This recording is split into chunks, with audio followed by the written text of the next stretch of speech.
Վանաձորի ավականու երկար սպասված նիստում, որի միջոցով պետք է Վանաձորն ու Գյումրին ի վերջո 10 էլեկտրական ավտոբուսներն ու Եվրամիության մյուս թանկարժեք նվերները շահագործելու իրավունք ստանային, այդպես էլ անդրադարձ չեղավ պլաստիկի վերամշակման հոսքագծերին։ Դրանք ևս դեռ 1 տարի առաջ գնվել, բայց շահագործման վայր չեն տեղափոխվել։ Այս պլաստիկը աղացված է այս աղացով։ Ազատությունը հետաքննել ու պարզել էր, որ Գյումրիում գործող Քարհատ ընկերության արտադրած ավելի քան 230,000 եվրո արժողության 2 հոսքագծերից մեկը, այդպես էլ Քարհատի արտադրամասից չի տեղափոխվել։ Մյուսը Վանաձոր է հասել ու դարձյալ պահեստավորվել։ Հա, այսքանն է, ուղղակի հա փորձարկել ենք։ Վերջ։ Արտադրություն չկա տված։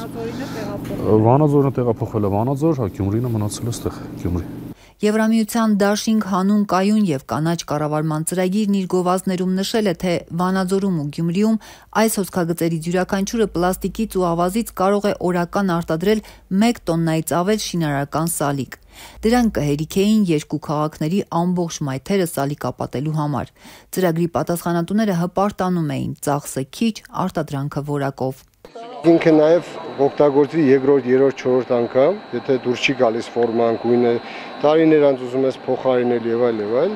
շատ հանգիստ նորից որպես հումք էքստրուդերի մեջ ինքը եփվում է, դառնում է ուրիշ բան, ասենք նստարանի թևիկներ կամ ոտ եւ այլ, էլի։ Ինչու դեռ 8 ամիս առաջ գովազդված հոսքագծերը չեն շահագործվում։ Ազատությունը գրավոր հարցումներ էր ուղարկել Վանաձորի ու Գյումրիի համայնքապետարաններ։ Գյումրիից պատասխանել էին, թե իրենք չեն գնումների գործընթացի պատվիրատուն ու խնդրել այս հարցերի գծով դիմել համապատասխան ծրագրի ներկայացուցիչներին։ Վանաձորի քաղաքապետարանից գրավոր հորդորել էին մի քիչ սպասել, մինչև ավականու նիստ։ Ծրագրի երկրորդ բաղադրիչը կոշտ կենցաղային թափոնների վերամշակումը ներկա պահին իրականացման փուլում է։ Ձեռք է բերվել հոսքագիծ, որի շահագործման հարցը կներկայացվի ավականու առաջիկա նիստում։ Մինչդեռ նիստն անցած շաբաթ կայացավ, բայց այս հոսքագծերի հարցն այդպես էլ օրակարգ չմտավ։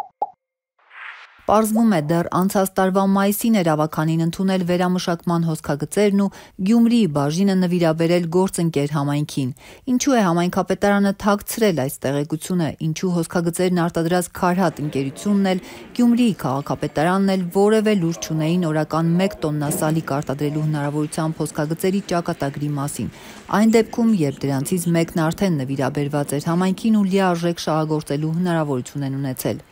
Վանաձոր համայնքի ղեկավարի պաշտոնակատար Արկադի Փելեշյանը դժգոհեց Եվրամիության ծրագրին վերաբերող Ազատության այս հարցերից։ Բա ինչու է, քան մի տարուց ավել փաստորեն կանգնած է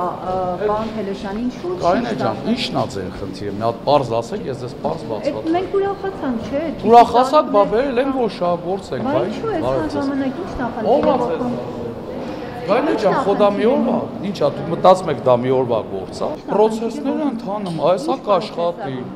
Թե ինչ գործընթաց է գնում պլաստիկի վերամշակման հոսքագծերը գործարկելու ուղղությամբ հայտնի չէ, թե Վանաձորի ու թե Գյումրիի բաժին հոսքագծերը դեռևս պահեստավորված են։ Պարզ չէ նաև դրանք նախատեսված հզորությամբ են արտադրվել, թե ոչ։ Գովազդներում ասվել էր, որ եվրոպական ստանդարտներ ունեն ու որ տասնյակ նոր աշխատատեղեր կստեղծվեն երկու քաղաքներում։ Նոր հոսքագծերը շուտով կտեղափոխվեն իրենց համար հատկացված արտադրամասեր։ Անցած շաբաթ Վանաձորի ավականին Դարպաս գյուղում շինարարական աղբավայրի տարածք առանձնացրեց, բայց որևէ խոսք չգնաց պլաստիկի վերամշակման համար անհրաժեշտ տարածքի մասին։ Նույն այդ նիստում քաղաքացիական պայմանագիր խմբակցության 2 անդամներ կասկած հայտնեցին, որ Եվրամիության կողմից Վանաձորի համայնքապետարանին նվիրաբերած 4 միլիոն եվրոն անարդյունավետ է ծախսվել։ Պայմանավորվեցին, որ առաջիկայում այս թեմայով քննարկում կծավալեն, որտեղ Եվրամիության ծրագիրը ղեկավարած Նատալիա Լափաուրին կպատասխանի ավականու անդամներին հուզող հարցերին։ Այս պահին դեռ որևէ լուր չկա պլանավորված քննարկման մասին։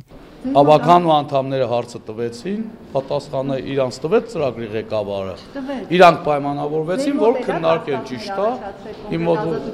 վերջացրեցիք, լավ։ Իդեպ Գյումրիի Քարհատ ընկերությունն այս հոսքագծերն արտադրելու մրցույթի միակ մասնակիցն է եղել։ Եվրամիության միջոցներից ավելի քան 230,000 եվրո է ստացել դրանք արտադրելու համար։ Քարհատ ընկերության սեփականատեր Կարեն Սիմոնյանը Գյումրիում մասնակցում է տեղական ընտրություններին, գլխավորում է ընդդիմադիր Մայր Հայաստանի ընտրական ցուցակը։